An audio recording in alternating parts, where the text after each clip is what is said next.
Hello, I'm Nick Leeming. This is the fifth in a series of videos on Northumbrian Smallpipes Fettling, and I'm going to show you how to deal with the bindings of the joints that hold the pipes together. The pipes are a very simple device. They are held together by variations on just one principle, and that is a bound joint. In essence, you bind some form of fibre around the tenon of a joint, tie it off so it's a nice tight fit, and put it back. So I'm going to show you how to do that today. Earlier on in another video I showed you how to remove glue from the end of a sliding part tenon. Having done that, we need to replace this with a nice push joint. You can see this is pretty filthy. So while I've got everything off, I'm going to give it a bit of a clean. Your friend in this circumstance is good old-fashioned lighter fuel. Again, as with acetone, it's highly flammable. Take precautions suitable for the material. Don't smoke when you're doing it. So what I'm going to do is I'm going to clean the bore of this drum first. I just want a little fragment of tissue and a reamer. This is a very simple bit of bent steel rod. And what I'm going to do, first thing I'm going to do is I'm going to put some lighter fluid on a cotton bud, and I'm going to clean the hole that the sound comes out of. See that? There's a fragment of blackwood on that, and that is just dust from the turning process. I'll repeat it with the other end of the cotton bud.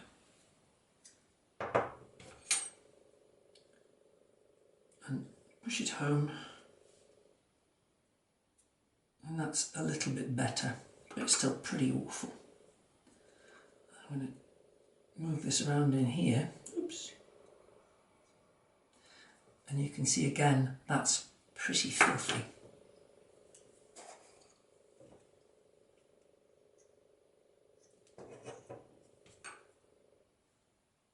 Be careful when you're doing this, because if you've just removed glue by either hot water or solvent, there will be some glue in here, and you do risk the cotton bud becoming stuck, because this lighter fluid is not the same glue solvent as the acetone.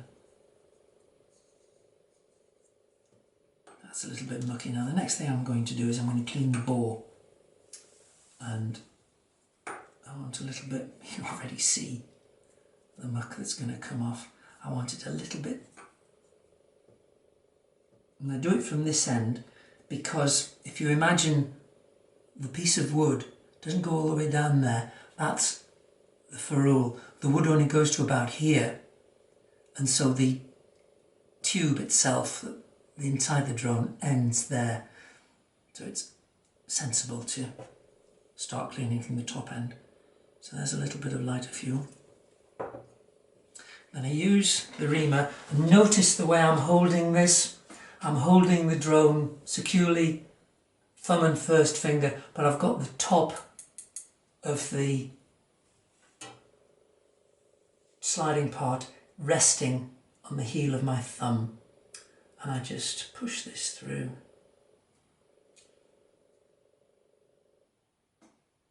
The lighter fuel is cleaning things. Now, if that gets stuck, don't worry about it. All you've got to do is pull the reamer out and push it up here, and it'll pop out the other end. So let's go back to where we were. Steadying the drone on the heel of my thumb, and I'm just pushing that down there like that. There it goes. and out it comes the other end. There. And you can see it's pretty filthy. There's lumps of blackwood on there. And I'll do that again.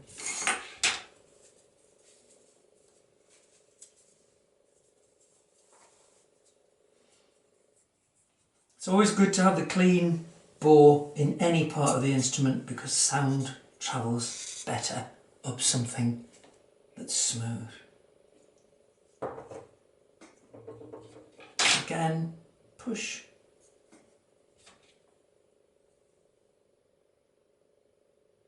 If you get too much of a tail like that, then you can always reach for your little fettling kit, grab your small scissors.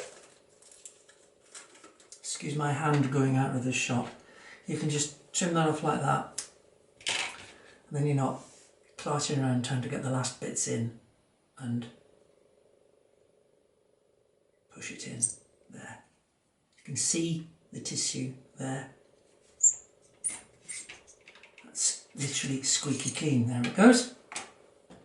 So that's much cleaner. Get rid of those. I now have a nice clean sliding part. I put my metal rod away, I put my scissors away, and I get rid of the mucky cotton buds. This drone end and piston valve is quite clean. This is the valve which either stops the drone from sounding or allows it to sound. When it's in there, the plunger closes off this hole, the air can't get out, the drone won't sound. This one's quite clean, the binding on it is nice, there's nothing wrong with it, it works. The only thing I will do, there's a little bit of glue around there, and I'll just clean that off with acetone dropped onto a cotton bud.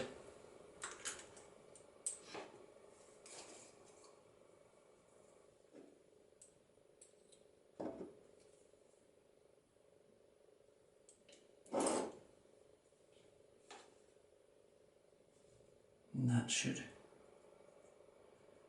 might have to rub it a couple of times, and that should remove any glue. You can see the way the cotton bud is discolouring. The stuff's coming off. A bit more acetone, I think.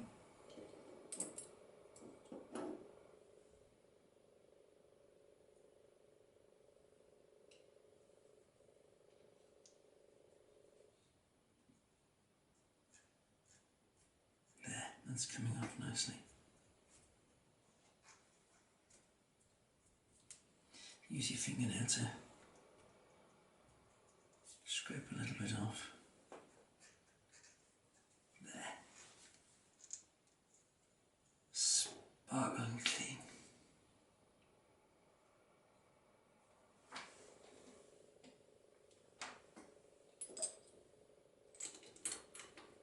Always put lids on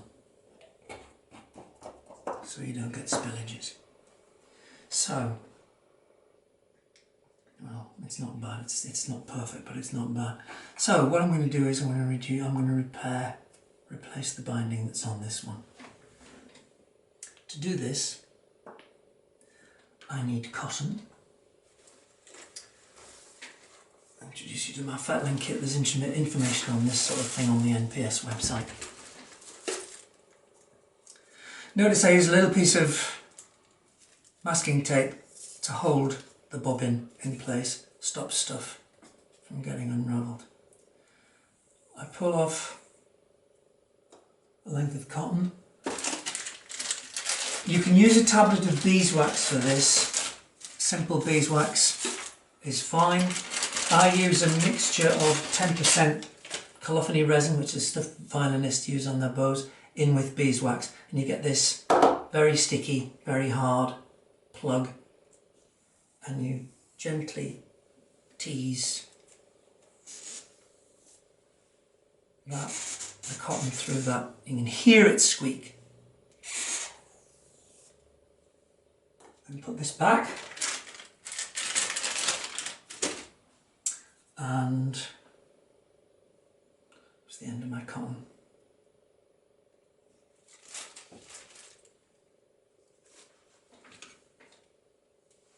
Now I'm going to tie a simple half hitch in this,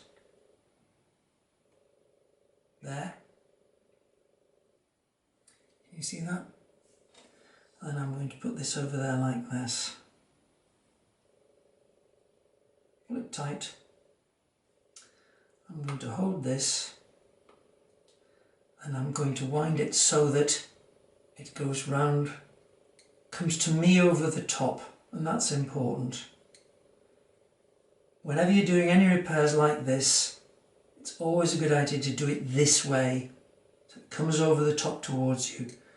And the reason for that is when you come to tie the knot off. Once I've got this far and it's stable, I hold the long end with my thumb, grab this other end, and with my trusty small pair of scissors, I trim off the long end, because one thing you don't want is stray bits of cotton or hemp sticking out of the bindings. So, wind this round nice and evenly. If you get it wrong and you put too much on, then when you put the cap back, it will push all the cotton down to one end. I'm going to put the cap back on and see how it feels. That's far too loose. So a good bit more on.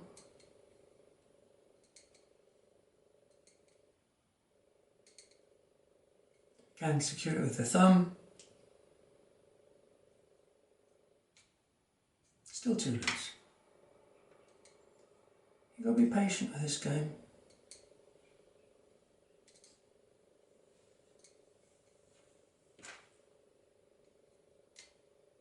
Still too loose.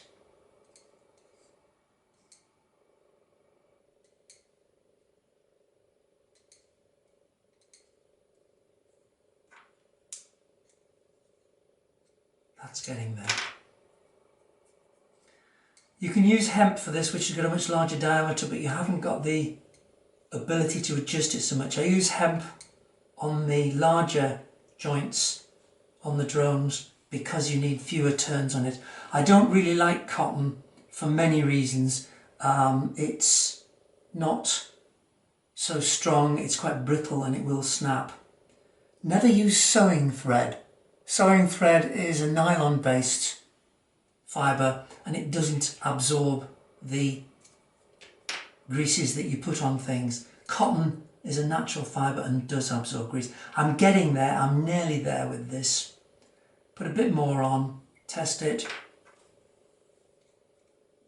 Yeah, that's going to be stiff. So now this is the tricky bit, and I'm not quite sure know how to show this in the camera. But basically, Mike Nelson taught me this knot, and because it's coming off the top, you hold it and then you introduce a little twist. So the bit that, I know I've got a lighter background, you get a little twist so that it goes underneath. Watch, there. The bit where your thumb is goes underneath the bit that comes off the joint. And then you just simply tie that knot there. And you do that again. Little knot there. That's what cotton does. Sometimes you get too much of a twist in it. There. Goes over the top. It's not going to do it. Let's leave that. We have one knot. Now what I'm going to do, this is a really neat trick, this one. And again, Mike Nelson showed it to me. I'll need my ruler. What I'm going to do is I'm going to roll this along the edge and compress it with the ruler. So place the drone so that the joint you've just bound is on the edge of this block, place the roller over the top and then just roll it back and forth like that. And that compresses the cotton fibre so that it's all rolled into a very neat, and that should just push on there like that. There we are, that's not going anywhere. Next I'm going to show you how to replace the bindings on a chanter. Same principle. Now this chanter, the previous owner has used a combination of what looks like cotton and PTFE tape, which is fine. I prefer just using hemp, but you can use what you like. There are some, I've seen dental floss, I've seen PTFE tape. I have also seen some plumber's tape where it's seized completely, and that makes it very difficult to move it. But what I'm going to do is I'm going to use a scalpel and I'm going to gently cut the old stuff off. Notice I'm working the blade away from my body and I'm just doing it very gently so I'm not cutting into the wood. That wood's actually quite soft. See the old cotton, all this great thickness of cotton. One of the things I don't like using cotton on the big joints of the pipes because you have to use so much of this stuff and it takes forever.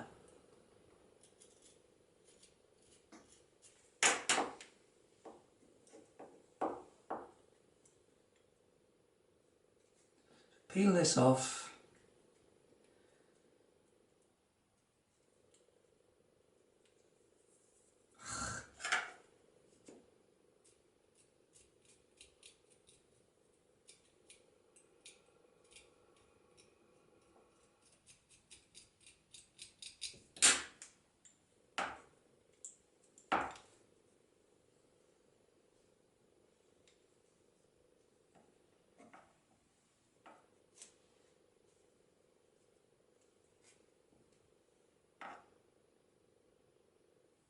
There it all is. Get rid of it. And again, as I did before, if this has been glued on, dunk it in a mug of hot water. This one is freed. Here is the little pad of cotton wool. Keep that to one side. You will need to replace that. It keeps the chanter working beautifully. And then this is a good time to actually look up the bore and see what's in there. And again, I'm going to clean the bore, same as I did with the drone. I've cleaned the bore. I'm now going to reassemble the lower end of the chanter.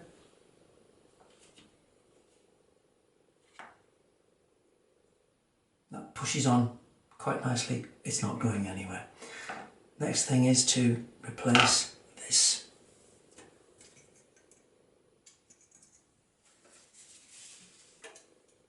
A little bit of lighter fuel on a tissue.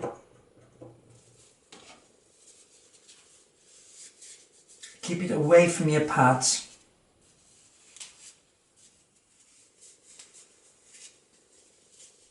See the muck that's come off. I have waxed my thread using my wax tablet. This is hemp. You can get it from bagpipe suppliers. It's lovely stuff. It is so flexible. It doesn't break. It's not brittle like cotton, and it's quite a good diameter, so you don't have to use too much of it. I'm going to create a little knot in the end, as I did with the drone end, and I'm going to tie this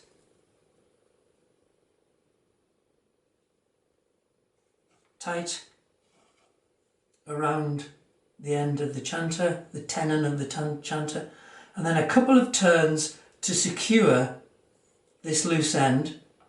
Hold that with my thumb, pull this up, and then clip it. And then it's a question of winding this around and around, around, again coming over the top rather than coming underneath. This is important in the finishing knot. Just round this, and you keep on doing this forever and ever and ever, gradually getting it evenly distributed around the tenon. This takes forever and you have to re-grease, so I'm going to cut and come back to when I've got it nearly finished so I can show you the knot. To save time, I've rolled it. I'm now going to show you how to tie the knot. This might show up a little bit better than with the cotton. So take a length, it's coming off the top. I twist it again so that the bit with my thumb is on the bottom, and I create a little loop which then goes over the top.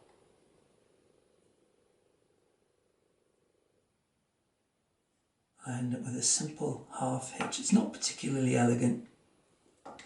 And I do it again underneath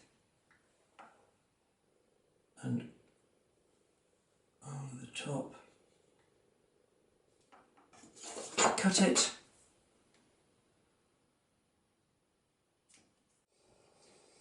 Roll it again for good measure. Because it's the chanter, and when you play you are forever twisting it a little bit to adjust it, it's got to be a flexible joint, but at the same time it's got to be so firm that the chanter doesn't fall out of the stock. When you're playing and when you're holding the chanter, you should never let the chanter dangle, but even so accidents do happen, so you want it to be as firm as possible. So the beeswax in the same direction as the thread. Remember, you put the thread on that way and then do that with your thumb, get it nice and smooth, looking quite sweet. Bring the stock up, there's no reed in there but you're just fitting it, and then you just put it home. That should fit in quite firmly. It's not going to come out, but you can twist it. That's using hemp to replace the tenon bindings on a Northumbrian Smallpipe chanter.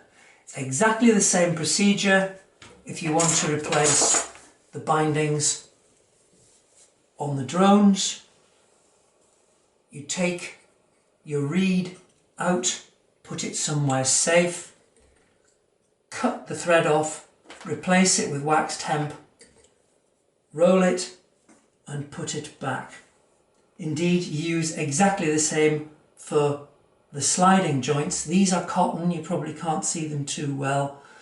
With the sliding joint, it's really important that the sliding joint itself should be nice and easy to turn. It's got to be a lot less tight than the tenon here, because the last thing you want is to try and adjust your drone and the tenon come out. So that has got to be really quite stiff. This has got to be slack enough to just move with a twist with 2 fingers while you're playing and while you're tuning. You don't want those to be so stiff. The rolling with the ruler helps immensely, but it is a question of trial and error. If you use hemp, you can always finish it off with a bit of cotton. I'm not going to adjust these because they're fine. There's no point in replacing something that works beautifully. That is tenons and joints for the Northumbrian Smallpipes.